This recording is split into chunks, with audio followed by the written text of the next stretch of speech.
Hey y'all, my name is Carrie Anna Davis, and today I'm going to be talking about the theory of transpersonal caring by Jean Watson. So, Jean Watson is an American nurse theorist who is responsible for the theory of transpersonal caring.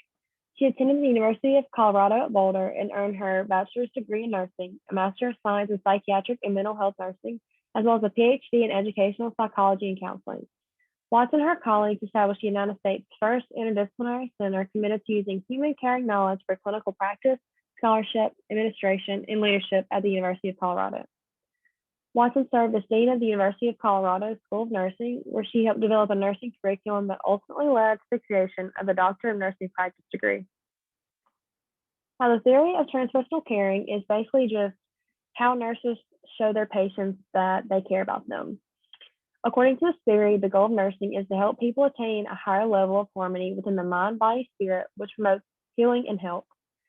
This theory states that human beings are valuable and should be cared for, nurtured, respected, understood, and assisted. This theory defines health as the high level of overall physical, mental, and social functioning, a general adaptive maintenance level of daily functioning, the absence of illness, or the presence of efforts leading to the absence of illness. This theory also states that nursing is a science of persons and health illness experience that is practiced by professional, personal, scientific, and ethical care interactions. Now, instead of directly defining environment, Watson created 10 curative factors that are crucial for every nurse to address when they're caring for a patient. So whenever, as I'm discussing Watson's 10 caratives, I'm going to be talking about, like my personal experience and relation to this theory, as well as kind of present like a case study to kind of like help explain the information more and help it make sense. So the first carative is forming humanistic altruistic value systems. Basically, this just means having equanimity and kindness when caring for a patient. So I'm going to give you an example of I'm working in a hospital as a nurse, and I have this patient come in who has recently been in a car accident.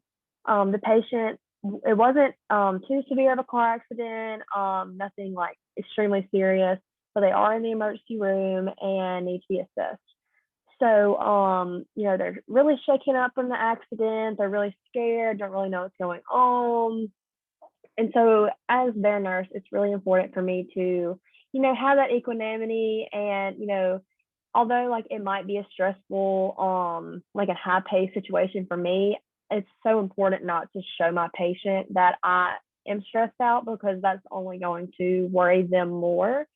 And so it's so important, to contain myself and keep that professionalism and, have that kindness and caring attitude, whenever I'm dealing with them. The next carative is instilling faith hope. So this is just, showing the patient you're listening and care about what they have to say. The third is cultivating a sensitivity to self and others. What this means is expanding your own self and spiritual practices in order to properly care for your patient and their needs. So, you might have different beliefs or experiences than your patient does. And so it's important whenever you're working as a nurse not to let your own personal biases or beliefs affect that care that you give your patient. So yeah. The next carative is developing a helping trust relationship. This is just developing and sustaining an authentic, caring relationship with the patient. It's so important to make sure that your patient knows that you genuinely care about them and you're not just their nurse because you have to be, if that makes sense. And so it's so important to, whenever you initially meet them, make that connection with them and help them feel comfortable and all of that. So this kind of goes into the next one, promoting an expression of feelings. So, create that safe environment to help your patient feel comfortable enough to talk about their feelings. There are so many different situations that a patient could be in, but kind of going back to that case study, sometimes it might be hard for a patient to open up to their nurse about, stuff they might be going through or experiencing. And so it's so important to make sure that your patient feels safe and comfortable enough to be able to talk about stuff because it can be really hard to open up sometimes. So next is using problem solving for decision making. This is just being creative whenever you're designing your care plan and make it unique to the patient's needs. So, whenever I'm designing a care plan for my patient that was just in a car accident, that might look a little bit different than creating a care plan for a patient who has the flu. Um, so the next one is promoting teaching learning. So this is just making sure the patient knows you're there to help them and answer any questions that they might have. Teach the patient how to maintain and or better their own health.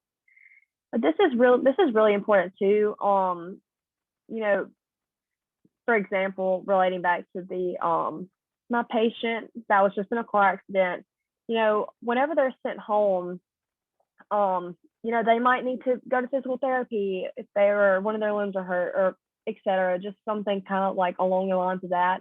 And so it's important as their nurse for me to make sure they know what they're doing. I could, use the example of if they were on crutches, as their nurse, it's important for me to show them and make sure that they know how to properly use crutches so they can get around. And so that's just kind of what this is talking about. Make sure that your patient knows that you're there to answer any questions and, be their teacher, help them learn how to take care of themselves. So next is promoting a supportive environment. Create a positive environment that is beneficial to the patient's health. Whenever patients in the hospital, it can tend to be really depressing and they might be really down. And so it's so important to, create that upbeat, positive environment. Be encouraging, encourage them back to health. It's so hard being in the hospital or having a family member that's in the hospital. And so it makes a really big difference if the patient has a nurse that is positive and encouraging. It makes them want to get better. And, it just makes a really big difference. So the ninth one is assisting with gratification of human needs. This is just helping the patient with basic needs while exerting a caring, encouraging attitude. So, I feel like this one kind of just speaks for itself. There's good nurses and there's just what I like to call just nurses. And a good nurse, I feel like, shows the patients that she cares about them, very encouraging, positive, uplifting. Like she wants to be there and she genuinely cares about how you're doing as a patient, as to where just a regular nurse might be just there for the job, just there because she has to be and doesn't really genuinely care, just, there you get your vitals and leave. Like, a good nurse might ask you, like, how are you doing? How are you really doing? Like, is there anything I can help you with?